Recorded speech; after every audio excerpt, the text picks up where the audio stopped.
ఇలా రాత్రిళ్లు బాగా గురక పెడుతున్నారా? గురక పెడుతూ మెలకువ రావడం, రోజంతా తలనొప్పిగా అనిపిస్తుందా? ఇది కేవలం గురక అని నిర్లక్ష్యం చేయకండి మిత్రమా. గురక వల్ల heart strokes, brain strokes, sugar మరియు బీపీ వచ్చే అవకాశాలుంటాయని చాలా మందికి తెలియదు. దీనినే స్లీప్ అప్నియా అంటారు.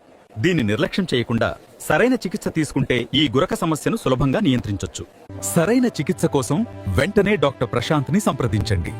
ప్రాణ multi speciality clinic, Meerpet, Hyderabad.